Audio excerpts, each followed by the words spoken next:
बारे में बात करते हैं तो मन में तस्वीर आती है बुलंद दरवाजों की, तोप और बंदूकों की, खुफिया रास्तों की। पर क्या आपने कभी किले के साथ अकूस्टिक साइंस यानी ध्वनि विज्ञान के बारे में सोचा है? यही बनाता है गोलकोंडा फोर्ट को इतना खास। हैदराबाद के पास बसा गोलकोंडा हुआ करता था सत्ता और प्रशासन का गढ़। इस किले की शुरुआत हुई थी 7th सेंचुरी एडी में एक मिट्टी के किले से, जिसने 16वीं सदी तक पहुंचते पहुंचते सुल्तान कुली कुतुब शाह के शासन में एक विस्तृत और मजबूत फोर्ट सिटी का रूप लिया।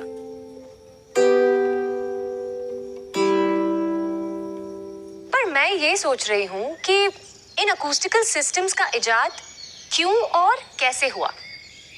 आई थिंक इन सवालों के जवाब से पहले हमें गोलकोंडा को समझना होगा, और समझना होगा कि गोलकोंडा का उस समय डेक्कन की राजनीति और वहां की अर्थव्यवस्था यानी कि इकोनॉमिक्स में क्या रोल था। और हाँ, गोलकोंडा को उस फेमस अलार्म अकूस्टिक सिस्टम की क्या जरूरत थी जो मुझे यहाँ तक खींच लाया।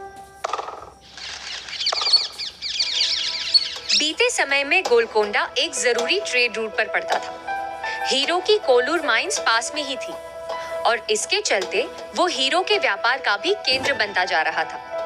कहा तो यहाँ तक जाता है कि दुनिया के 13 सबसे कीमती हीरे यहाँ रह चुके हैं। शायद यही कारण रहे होंगे कि कुली कुतुब शाह और उनके आर्किटेक्ट्स ने एक मिट्टी के किले को ट्रांसफॉर्म किया एक अजय और अभेद्य किले में, और यहाँ से शासित किया न सिर्फ व्यापार बल्कि पूरे दक्षिण भारत की नियति। गोलकोंडा 11 किलोमीटर के विशाल दायरे में फैला हुआ था।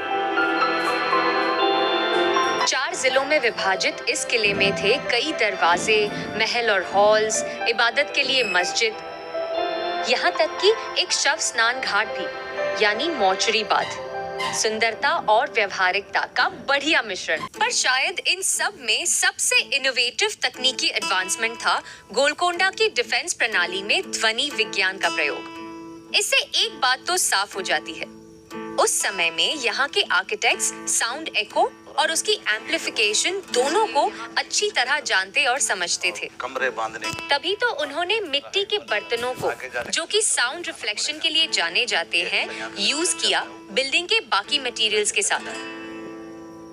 साउंड अलार्म सिस्टम की शुरुआत होती है किले के इस बरामदे से। साधारण से लगने वाले बरामदे की छत पर बने ये डायमंड शेप्ड इंडेंटेशंस और दीवारों की ज्यामिति यानी कि ज्योमेट्रिक्स इसके लिए स्पेशली डिजाइन किए गए हैं। ये वो ऊपर वाली सराउंडिंग की दीवार है, डायमंड शेप कट से। अच्छा। इसके जरिए वाइब्रेशन होती है, ये आवाज रिफ्लेक्ट होती है। यहाँ क्लैप करने से ये आवाज उस आर्चेस में टकरा कर वो लोकेट पॉइंट तक, लास्ट पॉइंट है, वहां तक सुनाई पड़ती है। कादर भाई, एक सवाल कि ये जो क्लैप सिस्टम आप बता रहे हो, इसका इस्तेमाल क्यों होता था? ये किसी दुश्मन के आने की खबर पहुंचती थी। अच्छा। ये कोई शादी ब्याह का काम होता, खुशी का काम होता, तो इसके अंदर कोड वर्ड इस्तेमाल किए जाते थे। 1 ताली 2 ताली ऐसे कोई सिस्टम होता था। अच्छा। उसके जरिए इनको इत्तलात मिलती थी, इंफॉर्मेशन मिलती थी। अच्छा, मतलब इस क्लैप सिस्टम जो आप कह रहे हैं, इसका मेन पर्पस था सिक्योरिटी, सुरक्षा। जी हाँ, कोड वर्ड सिस्टम इसके अंदर खास तौर से इस्तेमाल में लाए जाते थे। चलिए एक और दिलचस्प चीज देखते हैं। ये देखिए, बरामदे के साथ लगे आर्चेस कैसे बड़े से छोटे होते जा रहे हैं। इस संरचना की वजह से बरामदे के गुंबद के नीचे पैदा होने वाली कोई भी आवाज पहले कंप्रेस और फिर कुछ इस तरह एम्पलीफाई होती है कि 1 किलोमीटर दूर भी सुनी जा सकती है ना? ब्रिलियंट सोच। किले के अकूस्टिक सिस्टम की कहानी यही खत्म नहीं होती। इस अद्भुत फिनोमेना के पीछे छुपा राज है दरवाजों और बिल्डिंग के बीच की सटीक यानी सही दूरियां, और बाला हिस्सार और बरादरी के बीच एक उम्दा शोध किया इंटेलिजेंट दीवारों का अरेंजमेंट, जो ध्वनि को ऐसे रिडायरेक्ट करता है कि वो एक छोर से दूसरे छोर बिना अपनी तीव्रता कम किए ट्रैवल करती है। उनके रहने की जगह है। यहाँ आके एक सवाल मुझे बहुत तंग कर रहा है कि अगर 500 साल पहले साउंड अकूस्टिक्स इतना आगे बढ़ गया था। ये देख लिए है, ये देखने के बाद में ये रास्ते से ऐसे बाहर की तरफ चले जाने का है। वो वाला नगीना बाग इस तरफ है। ये हाँ जी। अच्छा कादर भाई, ये हम कहाँ आए हैं?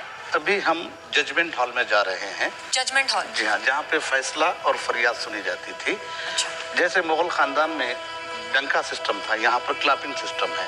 यहाँ ताली बजाएं तो एक आवाज आती है, वो आवाज राजा के बेडरूम तक पहुँच पाती है, और किसी किस्म की सरसराहट भी हो तो वो आवाज भी राजा के बेडरूम तक सुन पाती है। हल्की सी सरसराहट भी वहाँ तक सुनाई देती थी? जी हाँ, 7 फीट डायमीटर के अंदर ही आवाज पहुँचती है।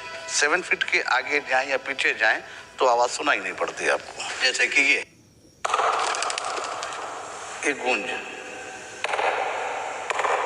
ये आवाज ऊपर तक सुन पाते हैं। अच्छा।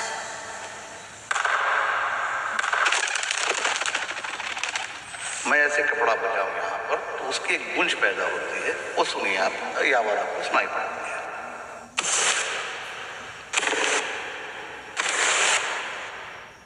ये जो गूंज है, ये गूंज भी राजा के बेडरूम तक सुनती है। अच्छा, तो ये इतनी हल्की सी आवाज भी वहाँ तक पहुँच जाएगी? जी हाँ, बिल्कुल।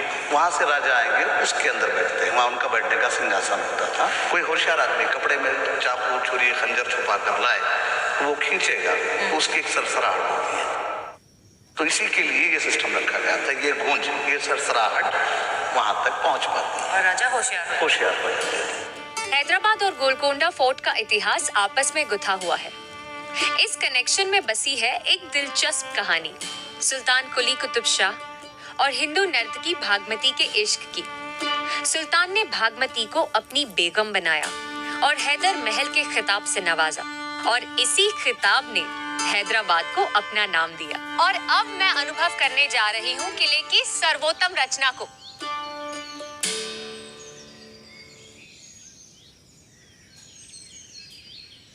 मैं हूँ बरादरी में, जो है किले का हाईएस्ट पॉइंट, और मेरे गाइड है वहाँ दरवाजा बाला हिसार में, यानी किले के एंट्रेंस पे।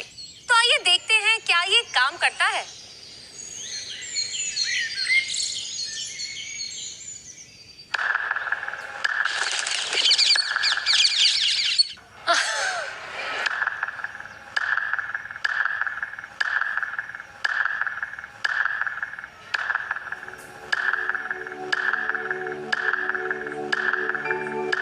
इमेजिन कीजिए, इस गार्ड पोस्ट पे बैठे गार्ड को जैसे ही दुश्मन की आहट सुनाई देती, वो इस अकूस्टिक अलार्म सिस्टम से किले के बाकी गार्ड्स को अलर्ट कर देता। इससे पहले कि दुश्मन आक्रमण कर पाए, किले के सारे दरवाजे और रास्ते बंद कर दिए जाते, और फिर किले के सैनिक आक्रमणकारियों को धर दबोचते। पर अफसोस, जो बल से कभी संभव नहीं हुआ, वो एक विश्वासघाती ने कर दिखाया। घर का भेदी लंका ढाए जो मुहावरा है, वही गोलकुंडा के साथ हुआ।